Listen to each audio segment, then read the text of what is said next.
வணக்கம். நம்ம ரொம்ப நாளாவே நியூஸ் சேனல்ஸ்ல பார்த்துட்டு இருக்கோம்.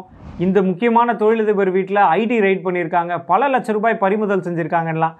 எப்பயாவது யோசிச்சிருக்கோமா, நம்ம வீட்டில் பணம் வச்சுக்கலாமா, பணம் வச்சுக்க முடியும்னா எவ்வளோ ரூபாய் பணம் வச்சுக்கலாம், எதனால் இந்த பணத்தெல்லாம் பறிமுதல் செய்கிறாங்க, இதெல்லாம் பற்றி தான் நம்ம டீட்டெயில்டாக பார்க்க போகிறோம். அண்ட் இன்னொரு விஷயங்க, நம்ம வீடியோஸை நிறைய பேர் பார்க்குறீங்க, ஆனால் பெரும்பாலும் சப்ஸ்கிரைப் பண்ண மறந்துடுறீங்க. ஸோ மறக்காமல் சப்ஸ்கிரைப் பண்ணிடுங்க. ஸோ தட் நம்மளுடைய பயனுள்ள கண்டென்ட் எல்லாமே உங்களுக்கு நோட்டிஃபிகேஷனாக காமிக்கும், நீங்களுமே அந்த கண்டென்ட்டை கன்சியூம் பண்ணுறதுக்கு வசதியாக இருக்கும். நான் அறிவழகன், பிஸ்னஸ் லாயர். என்னோட கம்பெனி பேர் ல இன்டெலிஜென்ஷியா பிரைவேட் லிமிடெட்.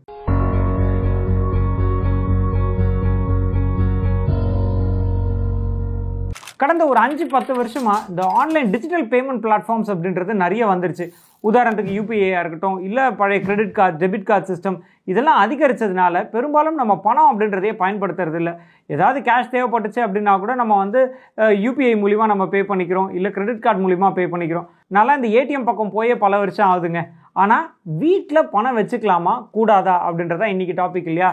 இந்த மாதிரியான பணம் சம்மந்தப்பட்ட சட்டம் எது அப்படின்னு பார்த்தீங்கன்னா, இதில் பிரதான சட்டம் அப்படின்றது இன்கம் டேக்ஸ் ஆக்ட். ஸோ இந்த இன்கம் டேக்ஸ் ஆக்ட் படி ஒரு வீட்டில் இவ்வளோ தான் பணம் வச்சுக்கணும் அப்படின்றதுக்கான மேக்ஸிமம் லிமிட் எதுவுமே கிடையாதுங்க. ஸோ வீட்டில் நீங்கள் பணம் வச்சுக்கணுன்னா எவ்வளோ பணம் வேணாலும் வச்சுக்கலாம். அண்ட் இன்னொரு விஷயங்க, பணம் நிறைய வச்சுட்டு இருக்கக்கூடிய உங்கள் நண்பருக்கு இந்த வீடியோ மறக்காமல் ஷேர் பண்ணிடுங்க. இந்த பணத்துக்கான சோர்ஸ் அப்படின்றது காமிக்கணுங்க. அதாவது இந்த பணத்தை யார் கொடுத்தாங்க, எதுக்காக கொடுத்தாங்க, அதுக்கான டாக்குமெண்ட்ஸ் இதெல்லாம் ப்ராப்பராக இருந்துச்சு அப்படின்னா எந்த ஒரு சிக்கலும் வராது.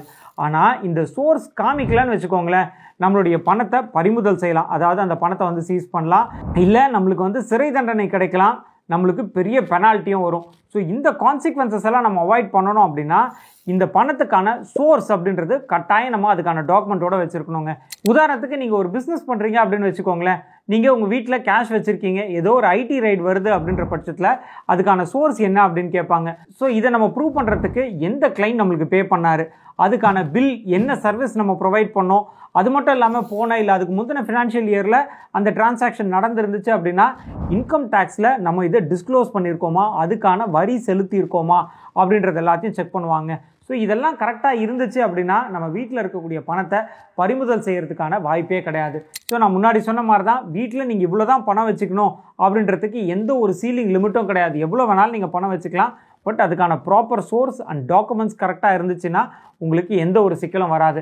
ஸோ இன்றைக்கி பார்த்த வீடியோ ரொம்ப பயனுள்ள ஒரு தகவலாக இருக்கும் அப்படின்னு நம்புகிறேன். இதே மாதிரி இன்னொரு வீடியோவில் சந்திக்கிறேன். நான் அறிவழகன், பிஸ்னஸ் லாயர். என்னோட கம்பெனி பேர் ல இன்டெலிஜென்ஷியா பிரைவேட் லிமிடெட். நன்றி, வணக்கம்.